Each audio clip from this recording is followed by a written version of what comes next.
All right. Let's go to Maddie from California. She writes in, she goes, "Hi, Joe and Big Al. I'm a very new listener. My husband, Ted, age 51, and I, 52, listen to 10 hours of YMYW the past 2 days while on a road trip on our 2014 Acura RDX. What the hell? Can you imagine 10 hours? 10 hours of us? Oh my God. I feel so bad for Ted. I have a hard enough time doing it, let alone listening. I can't even. Could you imagine? 10 hours just by myself. I have to go to bed. I've had enough. Anyway, I think, you know what, Maddie, if it worked for you, then fantastic. God bless you.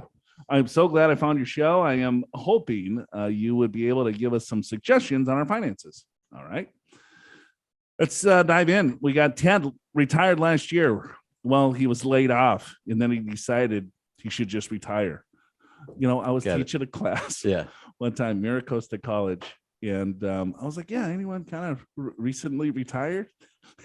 And this guy raises his hand, right? Right. Yeah, I'm retired. And she's like, you're not retired. You got fired. I was leave it to the spouse to set it straight. Like, oh, that looks like a real lovely, happy married life there. All right, back to Ted and Maddie here.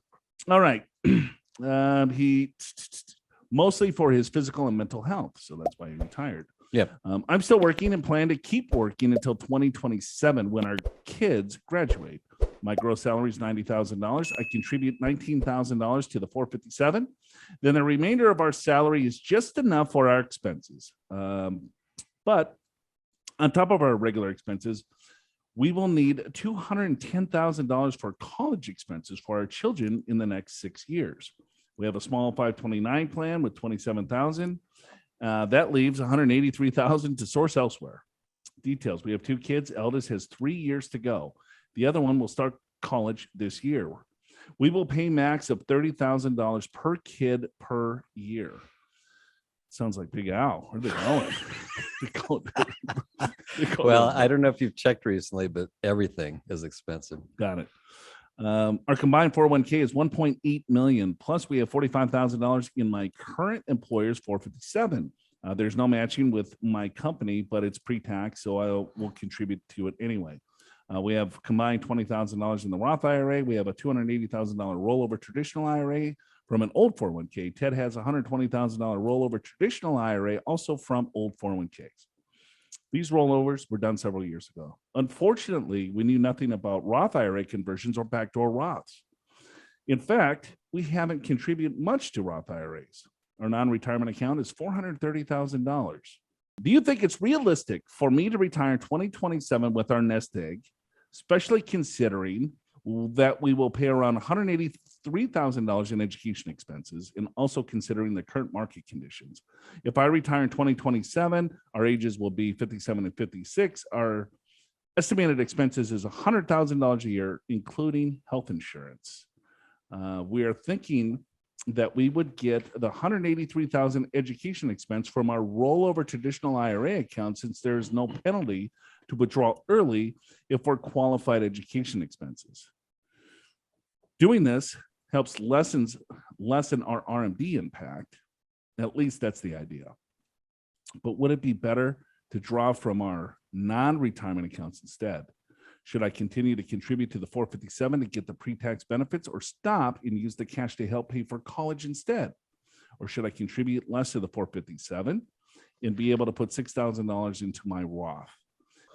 They're putting their kids through some higher education that's costing them a pretty penny. Yep, and that's kind of the norm these days. So looking at her strategy, so looking at everything that she has saved for retirement or just total liquid assets is kind of the first step that you want to look at, Maddie.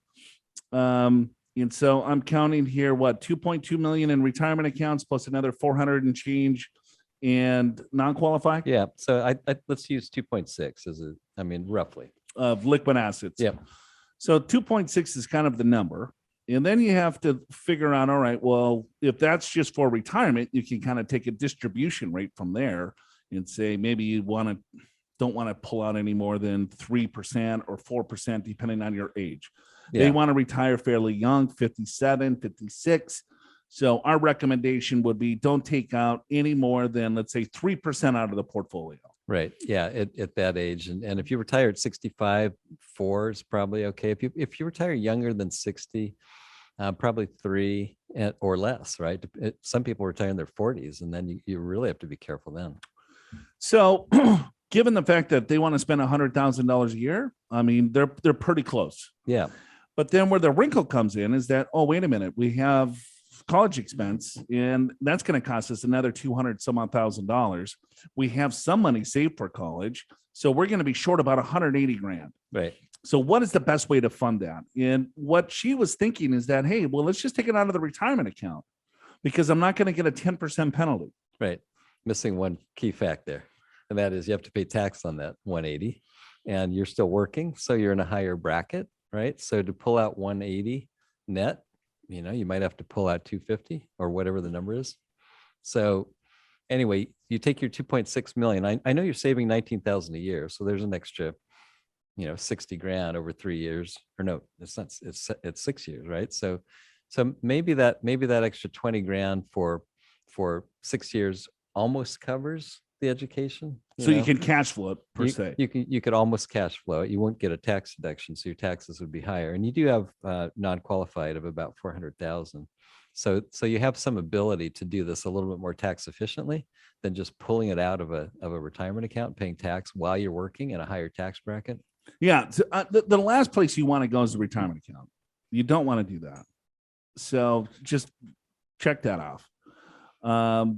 So the other two options is that you have the $400,000 in non-qualified accounts. Can you just use that? And the answer is probably yeah. Yeah, I mean, right? and cash flow.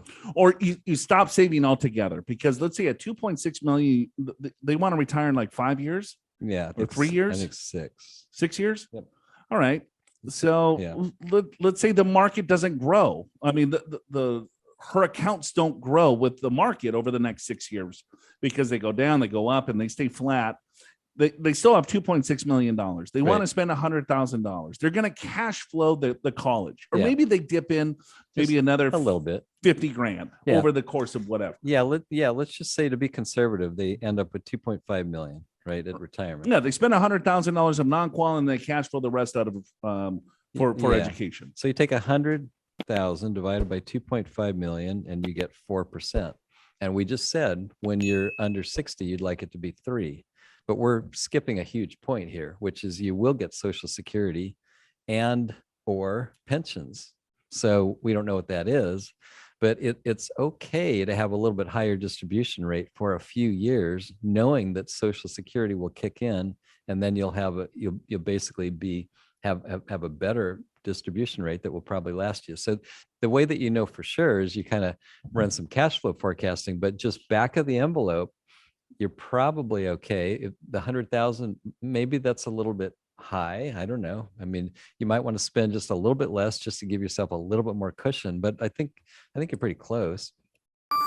Are you prepared for retirement? Schedule a free financial assessment with an experienced financial professional right online at purefinancial.com.